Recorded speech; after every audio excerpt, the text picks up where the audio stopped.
Hiya, Diane here. This week's video is another gentle improv sewing session of mine that I thought you'd like to be involved in. I'm cutting more pieces for the double wedding ring blocks using some acrylic templates and talking a little about creative rhythm and how sometimes progress simply means staying connected to a project, even in small ways.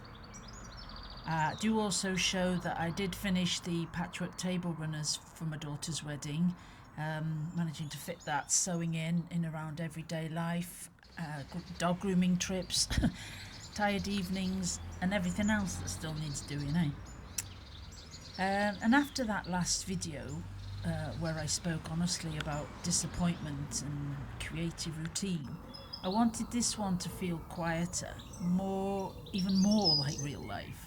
It definitely look like real life, because we can't always stop everything else that's going on, but we can often find a small pocket of time to keep creating.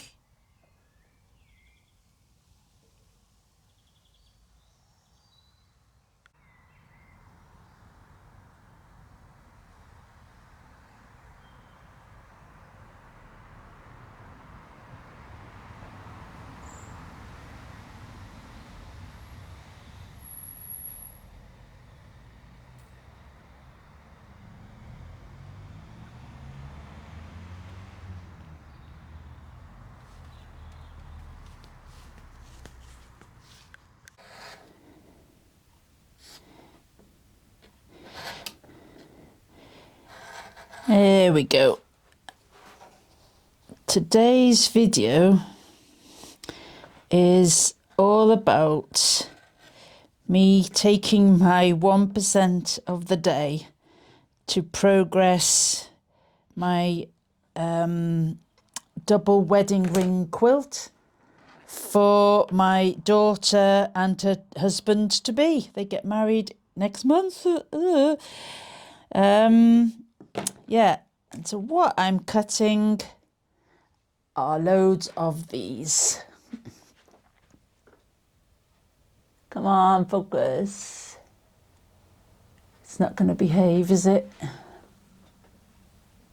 Yay, we got there. Yay. So I'm cutting loads of these. It's template E of this kit. I love, this is my favourite way to cut for a double wedding ring quilt. It's the, what's it called? The Cut-Right Slit and Sew Template Double Wedding Ring. And this is the actual template I'm talking about. Can we see it? Yeah, that white bit you can see across the middle, that's the non-slip little tape that I like to put on. I think they provide it actually in the template kit. So I'm cutting out loads of these. And if you're not sure what a double wedding ring quilt looks like, this is what mine looks like in the fabrics that I'm doing. Okay, some of mine are going to have pink backgrounds and some are going to have blue. Let me show you one that's got a label on it. Let me show you one that hasn't got a label on it. Here we go. And the patterned fabric is from the Tilda Sanctuary range, which I bought from Hollies Haberdashery. It's not promoted, not advertised, what do you call it, paid advertisement. I just telling you that's where I bought this fabric from. I bought it when Sarah, the owner of Hollies Haberdashery, when she opened the shop very first opening day. So I am happy to promote her, and she was so wonderful helping me to get more of. This is the fabric. Recognize that from the template I just showed you that I'm cutting? I ran out, so I had to order some more. And this is the piece in question. I'm cutting loads of those because all the other fabrics are different on every one, but that fabric and that piece is the same in every quilt, in every block. Okay, so that's what I'm cutting, if that puts a little bit of context into what I'm doing. Yeah, but on the whole, as ever, this is a vlog of me showing you what I'm sewing at the moment, and it's my way of continuing my passion for patchwork and sharing that whilst I'm doing whatever I'm up to at the time. I want to help motivate all of us to work on our creative rhythm, trying to keep creativity in our lives and progress bit by bit. You won't find any sped up videos here. It's all about keeping it real and finding out which scissors I'm meant to be using for doing this little snipped bit. Not that I really use it that much. But anyway, so I'm just, like as I said, cutting loads of those out. Yeah, I want to motivate us all to just maybe keep 1% of every day towards our creativity. That doesn't mean every day you're going to be sewing, doesn't mean every day you're going to be cutting. Some days it'll just be choosing fabrics.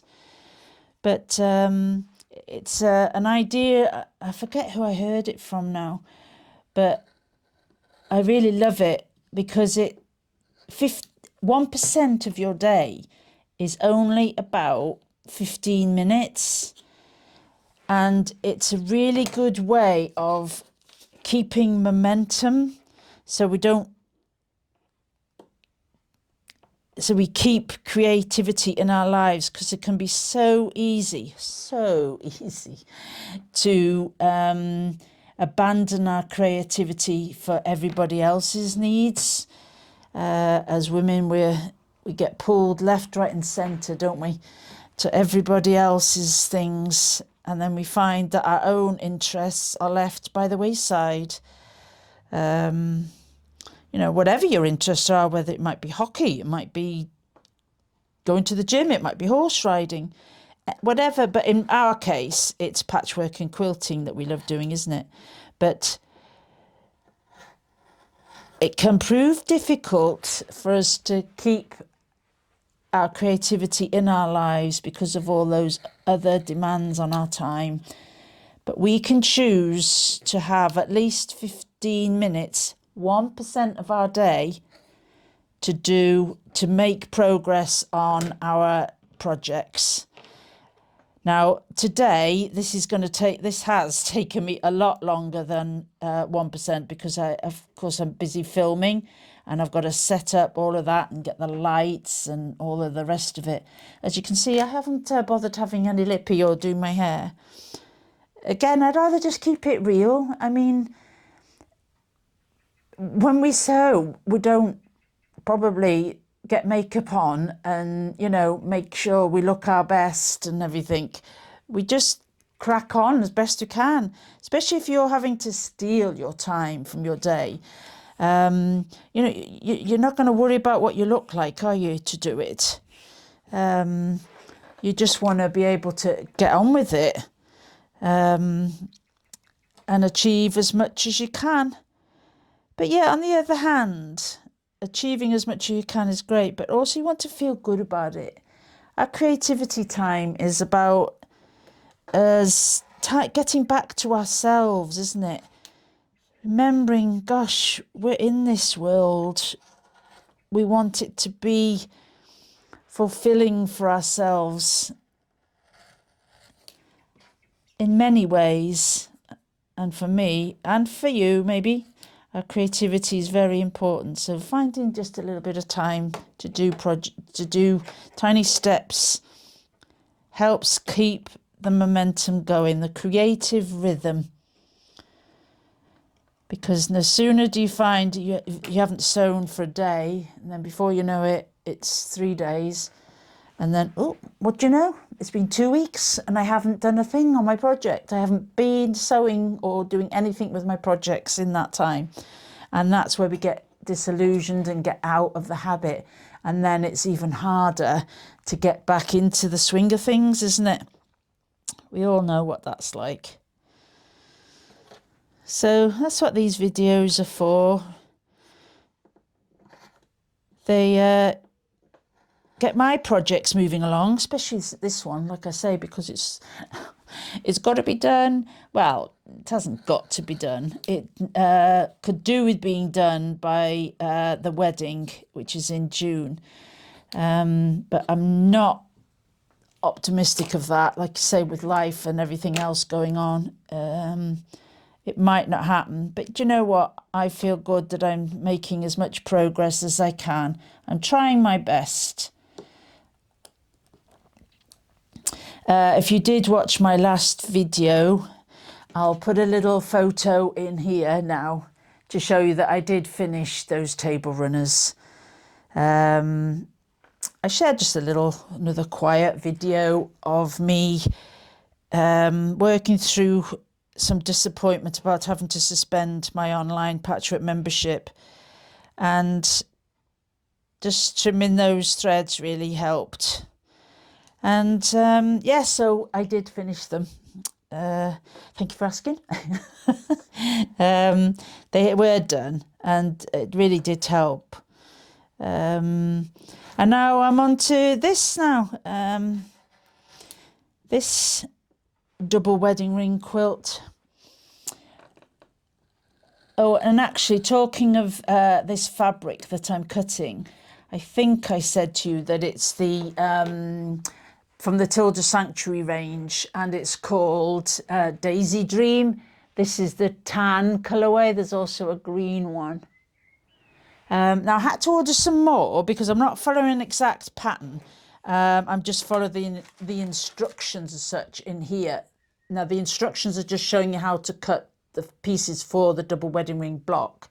So I didn't know how many blocks I was going to make or how big the quilt was going to be, really. I just knew I wanted to make one. Oh, I missed that bit. Just a little side note that remember I said I ordered some more pink. I hope I said I ordered some more pink fabric from my background and some more blue fabric from my background. Well, now this isn't Tilda. This is by a manufacturer called Macawa. And just a little note for you. Macawa tell you what the range is. Like in this case, it's Macawa linen texture. But they've got the number, but it doesn't, with this range, you need to know what the colours are. So just to point to yourself, when you are ordering fabric, especially solids like this, make a point of writing down what colours they are. Because as you know, online, because Hollies Haberdashery is a good, I think it's about an hour and 20 minutes away or something like that from me, because it's in Newcastle under Lyme. And I didn't have time to fit in to go down there to get it myself, so I had to order it online, and I could not fathom out which of the blues this one was. So I emailed Sarah, and even though I took a photo of it, you know, just like on photos don't really show the colour. So she had the great idea of me sending tiny little snippets of the fabric so that she could make sure that she sends me or I order exactly the right ones. And it turns out my blue is called Delft and the pink is Petal 2 or something. I should have written it down. I can't remember. But it was just a note to you, really, to... if you do order solids fabric, try and make sure you know which one exactly it is that you bought, just in case you need to get some more. And I can definitely recommend Sarah because she couldn't have been more helpful if she tried. So, yeah, she's Hollies Haberdashery. I might put a link in, if I remember, I might put a link in the description. But yeah, isn't it? I love this, the way it happens, you know, when you're busy sewing and you're talking a lot. If you've got other people there with you, if you're lucky enough to be able to sew with other people, and I can highly recommend it. And I can highly recommend it because just by talking about sewing, you find that you share tips and ideas and inspiration, and you help each other through life problems sometimes, don't we? Have a right good chat about life, the universe and everything.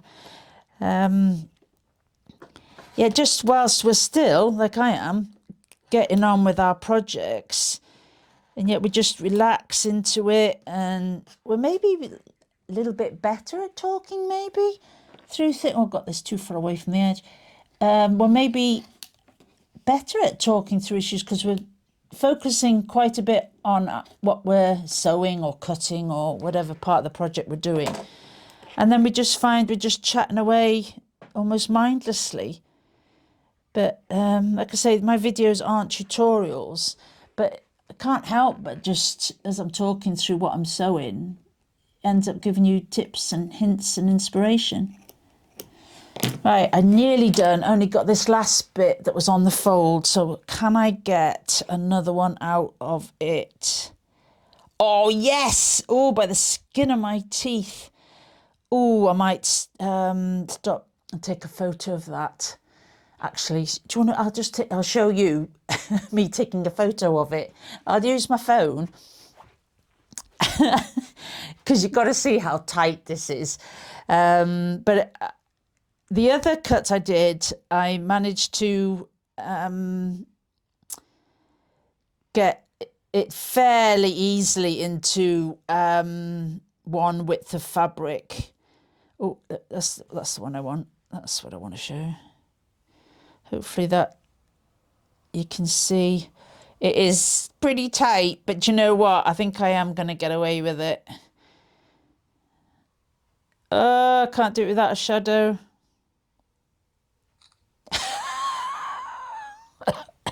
Have I got that? Yeah, be fine.